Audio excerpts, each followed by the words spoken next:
Bonjour et merci d'être avec nous pour Dimanche en politique. Les militants communistes viennent de dire oui à Jean-Luc Mélenchon. Pierre Laurent, le numéro 1 du parti en tête, soutenait cette option. Le résultat n'était pas acquis d'avance. À gauche, c'est le jeu du qui soutient qui sera candidat ou pas. Entre Manuel Valls, qui n'a jamais été aussi près d'une déclaration de candidature, mais la décision de François Hollande pèsera évidemment. Pendant que la droite choisit un candidat pour 2017 et on saura qui ce soir. Pierre Laurent, secrétaire national du Parti communiste, est notre invité ce midi. Bonjour. Bonjour. Merci d'être avec nous. Asseyez-vous, je vous en prie. Et on va commencer par l'actualité qui est le décès de Fidel Castro à Cuba. Le pays va entrer dans une semaine de deuil national avant les funérailles de dimanche prochain. De la Havane. Pierre Laurent, est-ce que pour vous, militant communiste, Fidel Castro fait partie de votre histoire personnelle ?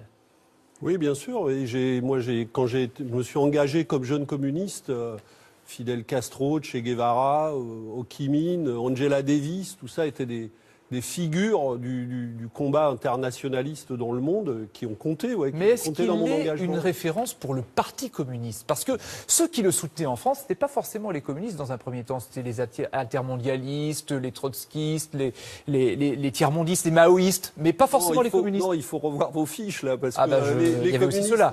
Bernard Kouchner, il n'était pas communiste. Dès les premières années de la Révolution, ont été des soutiens de Cuba, et pour une raison simple, c'est que c'était la première fois qu'un peuple d'Amérique centrale et d'Amérique latine se levait avec autant de force et d'ambition contre la domination de l'impérialisme américain. Mais est-ce qu'il n'est pas devenu plus une référence quand il s'est rapproché des soviétiques ? Non, pas du tout. D'ailleurs, le choix de Fidel Castro et de Raoul et de l'équipe qui dirigeait n'était pas, et du Che, n'était pas cela au départ. Ce qui a conduit à cette situation, c'est l'attitude des États-Unis extrêmement agressive et qui avait décidé de faire un embargo contre l'île qui a duré jusqu'à aujourd'hui en essayant d'asphyxier l'île et de faire tomber le régime. Et c'est pour ça que Cuba a cherché des alliés à ce moment. À propos d'embargo, François Hollande, hier, dans son hommage à Fidel Castro, a rappelé qu'il fallait absolument lever l'embargo américain qui est en place depuis plus de 50 ans. Il a eu raison de le faire ? Bien sûr, c'est un embargo anachronique et complètement invraisemblable à l'heure de la mondialisation. Cuba est un peuple qui a gagné sa liberté, sa dignité, et il faut traiter ce pays à l'égal de toutes les autres nations du monde, et l'embargo est scandaleux. Mais l'autre revers de la médaille, est-ce que ça n'est pas le risque de voir les Américains débarquer en force à Cuba ? Mais la bataille politique pour... Je parle économiquement. Absolument, mais la bataille politique pour continuer d'assurer la souveraineté de ce pays, oui, va se dérouler dans de nouvelles conditions, mais elle va toujours exister. Et je crois que les Cubains en ont parfaitement conscience. Ils ont commencé à procéder à des changements très importants, mais ils veulent préserver leur indépendance et leur indépendance économique, et ils ont 1000 fois raison. Trump va succéder à Obama, ça risque de rendre la situation plus difficile ?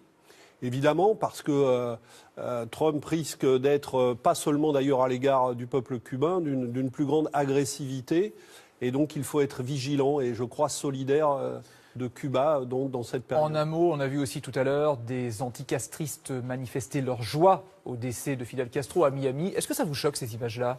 Non, mais ça n'est pas nouveau. Il y a une petite communauté Non, mais c'est pas. D'abord, on se réjouit pas, on sabre pas le champagne quand quelqu'un décède, oui, d'une manière générale. Mais on sait l'anticommunisme forcené de cette petite communauté anticastriste.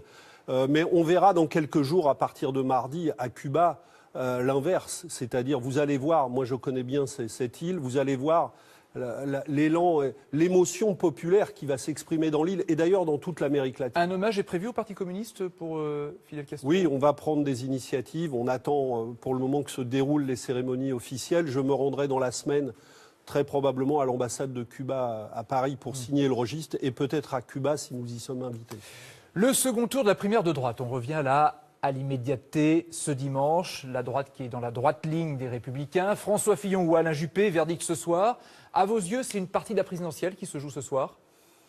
Oui, évidemment. C'est un choix qui va avoir de l'importance parce que les programmes de la droite, qui font d'ailleurs à peu près le consensus entre les candidats de droite, sont des programmes extrêmement dangereux.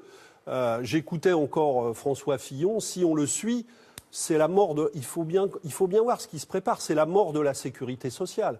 Quand d'un côté on dit qu'on va supprimer 500 000 fonctionnaires, alors qu'on sait qu'une grande partie de ces fonctionnaires sont dans les hôpitaux, et que de l'autre côté on dit qu'il va falloir continuer à dérembourser les médicaments, laisser aux assurances privées une grande part de la protection sociale, ce programme-là, c'est la mort de la sécurité sociale. Il y a un disparu dans cette primaire, c'est Nicolas Sarkozy. Vous attendiez-vous à son élimination ? Avec cette ampleur, probablement pas. On pensait, pour vous aussi, comme beaucoup d'observateurs, qu'il serait peut-être au deuxième tour. Mais je crois que ça montre une chose, c'est que les gens veulent tourner vraiment la page de ceux qui ont conduit le pays dans cette situation. Et je pense que on le sentait quand même, ça. Et quand on discute avec les gens sur les marchés ou au porte-à-porte, partout où moi je vais discuter, les gens n'ont pas envie de revoir les mêmes. Ils ont envie que ça change.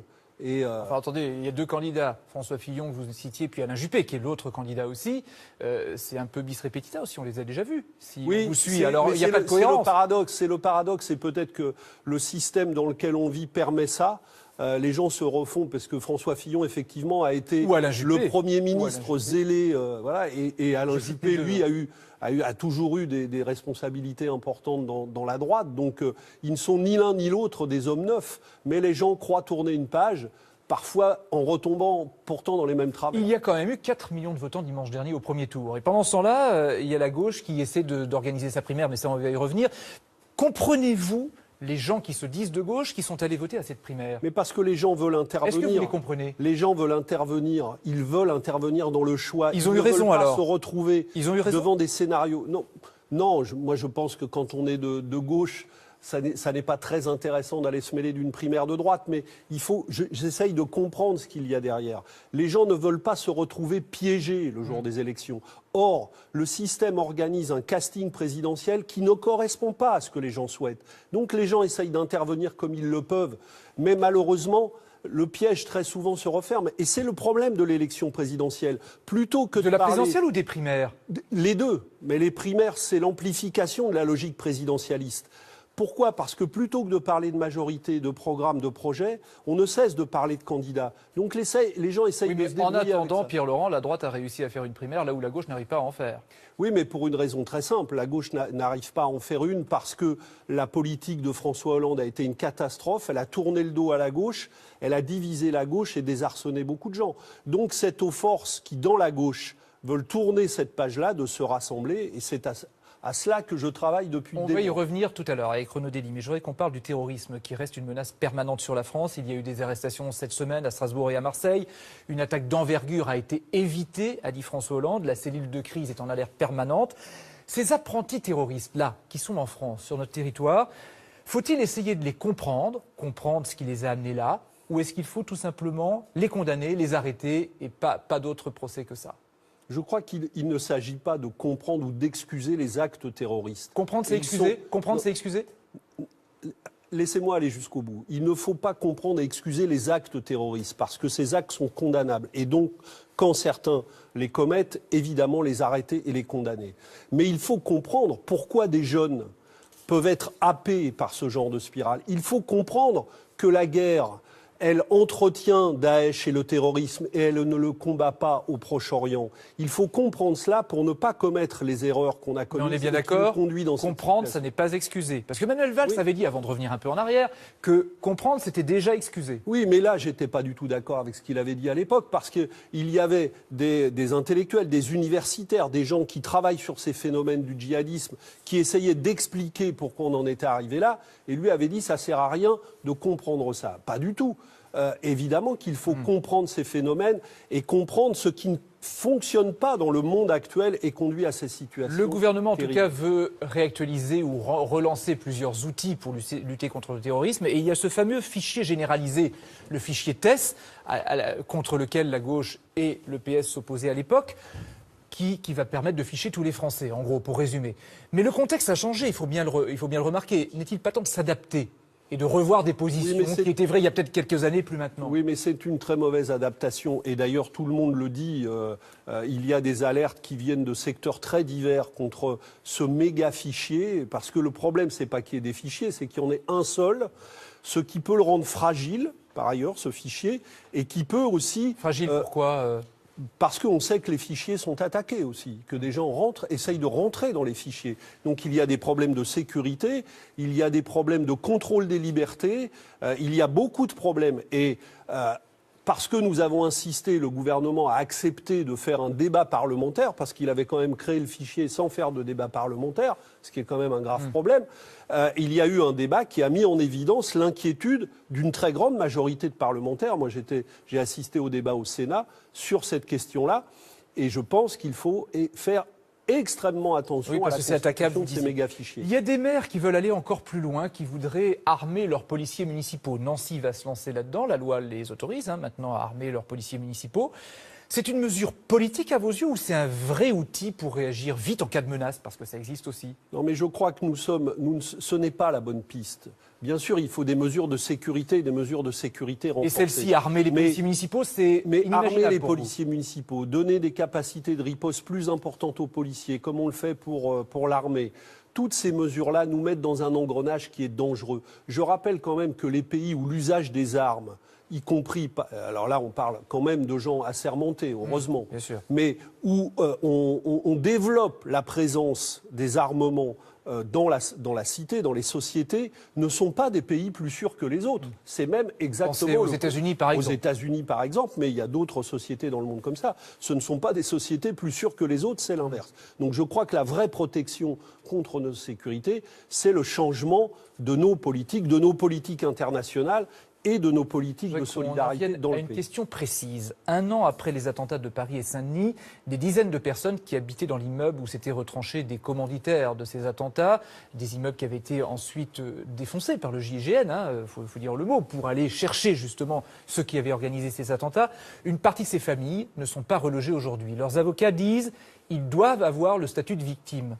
Faut-il leur accorder? Je ne sais pas si elles doivent avoir le statut de victime, mais ce que je sais, c'est que la situation, effectivement, n'est pas normale. Et je rappelle que dès les premiers jours, le maire de Saint-Denis avait demandé d'être accompagné par l'État face à ce problème-là. Et on voit encore aujourd'hui que ce n'a pas été fait. C'est quoi, c'est un abandon? Et oui, mais très souvent, vous savez, on fait beaucoup sur les villes qui ont été...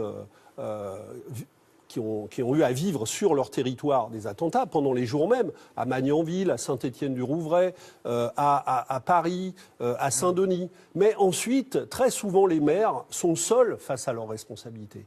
Alors que l'État devrait continuer d'être à leur côté parce que le traumatisme et tous les problèmes posés par ce qui s'est passé continuent. Et les maires se retrouvent souvent bien seuls pour gérer ça. On va parler maintenant de la présidentielle 2017 que tout le monde regarde évidemment. Les adhérents du Parti communiste ont donc tranché. Ils ont choisi de soutenir Jean-Luc Mélenchon pour la prochaine présidentielle à 53,6%. Il y a 3 semaines, la conférence nationale de votre parti avait voté contre. On a frôlé l'alerte rouge. Renaud Dely, directeur de la rédaction de Marianne, est avec nous ce midi. Bonjour Francis. Bonjour Renaud. Bonjour Pierre-Laurent. Le Parti communiste est en tout cas plus divisé que jamais et il y a derrière ces débats la question de son avenir. Alors on est allé dans une section à Bagnolet, en Seine-Saint-Denis. Mon cœur balance. Alors il y a la raison qui dit il faut voter Mélenchon. Le cœur, non. Voilà. À voter. Si on veut vraiment présenter quelqu'un, c'est Mélenchon, parce que tout le monde le connaît, lui au moins. Les communistes auraient dû se rallier un peu plus tôt pour pouvoir peser un peu plus rapidement sur la campagne. Le choix est difficile, mais si on veut un rassemblement de gauche, on va prendre Mélenchon. C'est le choix de la raison. Oui, c'est le choix de la raison. Pour moi, il y a quand même un tout petit problème. On ne peut pas partir tout seul. On ne peut pas construire une nouvelle façon de faire de la politique en disant « c'est moi, ralliez-vous mon panache blanc ». Les Insoumis, c'est un nouveau parti. Ça, c'est évident. Dont il tait le nom. Mais en réalité, c'est le fait, dans la pratique, un nouveau parti. S'il veut être au 2e tour, il a besoin d'un peu des communistes. Je ferai une campagne communiste sur les valeurs et les idées communistes, voilà. Tout en soutenant la candidature de Mélenchon et en préparant les législatives qui arrivent juste derrière. Oui, on est dans le banquet de préparation des législatives. Là, les pros et les anti-Mélenchon. On est en commun. Il n'y a aucun problème. On a choisi les candidats ensemble, on a voté ensemble, il n'y a aucun problème. Quand on écoute ce qu'ils nous proposent, les deux de la droite, là, Ça nous fait pas plaisir. Hein. Non, la gauche, on ne sait pas encore. Hein. Une gauche plus large, non? La gauche plus large, c'est qui? C'est recommencer avec Hollande? Non? Qu'est-ce que vous appelez la gauche? Bon, l'interrogation, mais ma gauche à moi, elle est toujours descendue dans la rue. Donc ça ne va pas changer. Pouvoir ou pas pouvoir, on descendra toujours dans la rue pour les injustices du peuple. Vous souriez d'aise, Pierre Laurent, ça vous fait du bien au oui, cœur parce que d'entendre ça de temps en temps. vous disiez que les communistes étaient plus divisés que jamais. Je viens de les écouter. Moi, je les trouve plutôt plus rassemblés que jamais. Attendez. Et d'ailleurs, au-delà du choix présidentiel qu'on a fait, ce qui marque les discussions qu'on a eues, c'est une grande unité des Renaud, justement, va aller là-dessus. Justement, ce choix, en même temps, il s'est manifesté, donc, Pierre Laurent, hier. Et donc, les militants communistes ont voté à 53%, un peu plus de 53%, pour le soutien à la candidature de Jean-Luc Mélenchon. C'était votre choix, c'était votre souhait. Est-ce que vous considérez donc que c'est une victoire personnelle pour vous, ce résultat ? Non, je n'en fais pas une victoire personnelle. Évidemment, je suis satisfait que le choix aille dans le sens de ce que je voulais.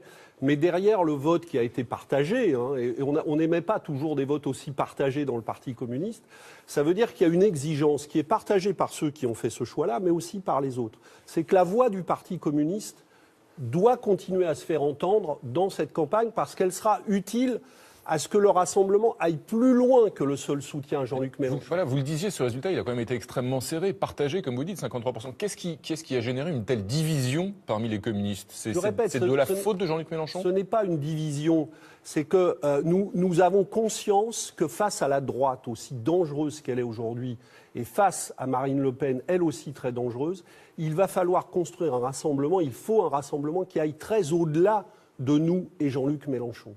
Et il y avait une discussion pour savoir si appeler tout de suite à voter pour Jean-Luc Mélenchon était le bon moyen de continuer à élargir ce rassemblement, ou est-ce qu'il fallait au contraire que nous, avec une candidature, on porte cette démarche-là. Eh bien, on va faire les deux. On va se servir de ce choix comme un premier palier et on va continuer à porter... C'est la schizophrénie totale. C'est ce que vous lui avez demandé à Jean-Luc Mélenchon? J'imagine que vous êtes parlé. Mais c'est ce que je lui demande depuis des mois. Vous êtes parlé depuis le résultat d'hier? Non, je ne lui ai pas parlé là, ces jours-ci. J'étais concentré sur la discussion avec les communistes. Mais Jean-Luc Mélenchon ne vous a pas appelé pour vous remercier de ce score? Non, je n'ai pas eu de signe de lui, mais... ça commence mal. Mais vous savez, mais les communistes... C'est un peu étrange. Non, mais comprenez une chose. Il y a 40 000 communistes qui se sont déplacés pour participer à ce vote. Le Parti communiste est une force. Il a sur le territoire des élus un peu partout. Cette force va se mettre en mouvement. Elle va aider justement à faire bouger les lignes, à faire bouger Jean-Luc Mélenchon pour qu'il ouvre encore plus les bras autour de sa candidature pour rassembler davantage. Et puis, je crois, aider des gens de gauche qui cherchent aussi toujours une voie à prendre le chemin du rassemblement. Comment allez-vous mener cette campagne alors? C'est la campagne de Jean-Luc Mélenchon maintenant. Quel va être le rôle du Parti communiste? Qu'est-ce que vous lui demandez? Mais nous allons tenir une réunion nationale jeudi prochain, le 1er décembre. Nous y prendrons des décisions. La première va être que le Parti communiste va s'adresser par une adresse à des millions d'exemplaires à l'ensemble des Français pour leur dire pourquoi nous avons fait ce choix et sur quelles propositions nous proposons de mettre en campagne. Parce que nous avons des idées pour lutter contre la violence. Oui, mais maintenant, ça y est, vous le soutenez, vous pouvez toujours débattre, ça y est, vous le soutenez maintenant. Oui, mais nos idées comptent parce que quel est l'objectif d'une candidature à l'élection présidentielle ou de candidature aux élections législatives? C'est de constituer une majorité. J'imagine que Jean-Luc Mélenchon n'est pas candidat à l'élection présidentielle uniquement pour lui-même, il veut constituer une majorité. Ça, on va y revenir. Mais juste dans cette majorité, la voix du Parti communiste va beaucoup compter. Ça commence, Pierre Laurent, par les parrainages. Vous appelez officiellement tous les élus communistes à donner leur parrainage à Jean-Luc Mélenchon? Nous avons une réunion mercredi avec l'ensemble des élus qui ont cette possibilité de parrainage. Nous allons parler de ça. Nous le ferons sûrement, oui, effectivement. Mais nous le ferons dans le cadre d'une démarche collective pour justement montrer que nous voulons être écoutés et entendus dans cette campagne. Alors Pierre Laurent, juste après l'élection présidentielle, il y aura 6 semaines après les élections législatives. Et il y a un risque qui pèse sur le Parti communiste à l'occasion de ces législatives. Évidemment, ce serait de perdre peut-être son groupe à l'Assemblée nationale. Mais comprenez bien. Comment faire pour garder ce groupe à l'Assemblée nationale? Est-ce que ça nécessite une entente avec le Parti socialiste, comme traditionnellement le Parti communiste s'allie avec le Parti socialiste pour les élections législatives? Deux remarques sur ce que vous dites. Ce n'est pas un risque qui pèse sur le Parti communiste, c'est un risque qui pèse sur des millions de Français qui, s'il n'y a pas de députés communistes à l'Assemblée nationale, n'auront plus de voix. Regardez ce qui s'est passé dans la loi travail.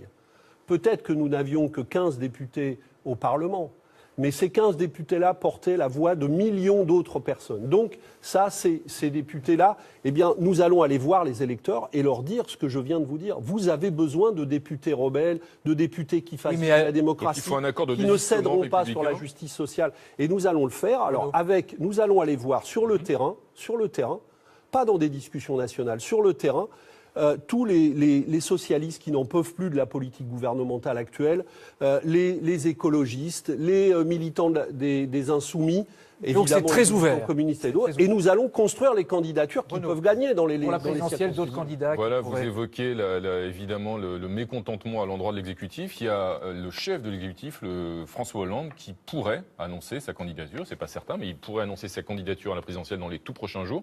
Est-ce que vous, Pierre Laurent, vous souhaitez qu'il soit candidat ? Mais moi, j'ai toujours dit que François Hollande n'avait aucune chance de pouvoir porter les couleurs de la gauche. Et que, après ce qu'il a fait pendant 5 ans, c'est-à-dire tourner le dos à la gauche, il est disqualifié pour le faire. Donc moi, ce n'est pas la candidature qui m'intéresse. La candidature qui m'intéresse, c'est celle qui va pouvoir organiser le rassemblement du maximum de forces de gauche. Hollande, c'est fini. On voit, Pierre Laurent, qu'il y a un autre candidat potentiel qui piaffe dans des coudes, c'est Manuel Valls. Vous préféreriez la candidature Manuel Valls ? Non, mais bien sûr que non, puisque c'est la même politique. C'est la même ou c'est pire ? C'est la même. Ils l'ont portée ensemble du premier au dernier jour. Donc, ça n'est pas de cette politique-là.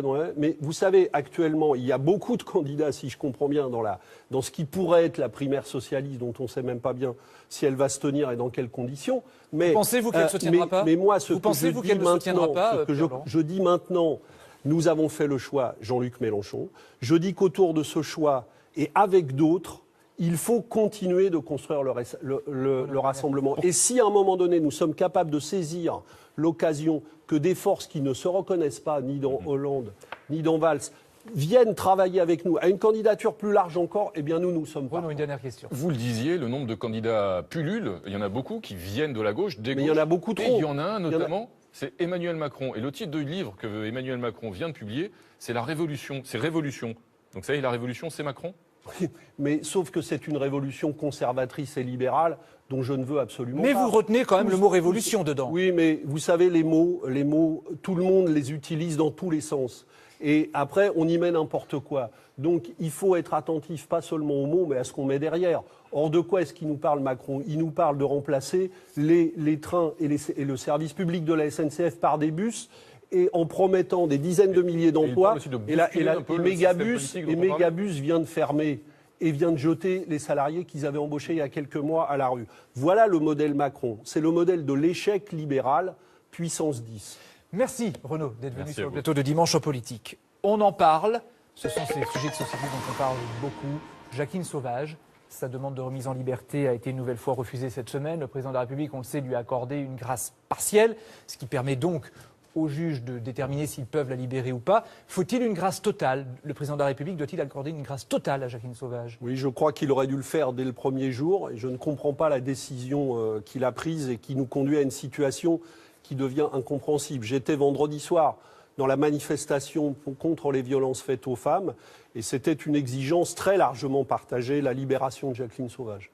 Et donc la grâce totale. Et donc la grâce totale pour le permettre. L'affiche qui a fait polémique, celle de la campagne contre le sida, où on voit des hommes en couple. Les maires de droite, certains, ont pris des arrêtés contre cette campagne. Est-ce qu'ils doivent être sanctionnés personnellement ? En tout cas, c'est scandaleux. C'est surtout scandaleux. C'est quand même incroyable. On vit dans une société où des images d'amour, et qui visent à protéger l'amour et à protéger les humains, font plus problème pour certains que toutes les images de violence qui envahissent notre quotidien. C'est quand même incroyable. Ça veut dire que des gens ont perdu le sens de l'humanité. Et vous savez, on a donné, les communistes, à nos campagnes, le titre de l'humain d'abord.